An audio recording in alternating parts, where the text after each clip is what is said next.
Ibihe byiza mwebwe mwese muteze amatwi Edi Gospel Rwanda, ndabashimiye kuba mwitabiriye. Uyu munsi tugiye kuganira ku rukundo. Ese wigeze wumva uko ugomba kubanza guhinduka kugira ngo Imana igukunde? Wigeze wumva ko ugomba kubanza guhinduka kugira ngo Imana igukunde? Ukuri ni uko Imana igukunda uko uri kose. Dufatanyirize hamwe dusome ubutumwa bwiza uko bwanditswe na Yohana ibice 3 umurongo wa 16. Haravuga hati: kuko Imana yakunze abari mu isi cyane, byatumye itanga umwana wayo w'ikinege, kugira ngo umwizera wese atarimbuka, ahubwo ahabwe ubugingo buhoraho. Ibyo bitwereka ko utagomba kubanza guhinduka, cyangwa se utagomba kubanza kuba utunganye kugira ngo ukundwe, ahubwo gukundwa nibyo bihindura umuntu. Uyu munsi wibwira uti Imana irankunda uko ndi kose.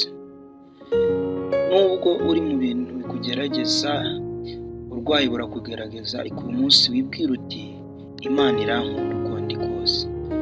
Nubwo ushonje, uyu munsi wibwira uti Imana irankunda uko ndi kose.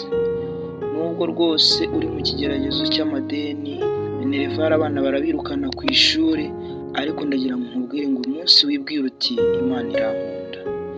Nubwo rwose amadeni yabaye menshi kuri banki, ariko uyu munsi wibwira uti Imana irankunda. Byashoboka ko rwose uri mu kigeragezo n'icy'inzara, uyu munsi wibwira uti Imana irankunda. Data mwiza, ndagushimira, ndaguhimbaje, tugushimiye ko twemereye tukaba tuganiriye ku iri jambo.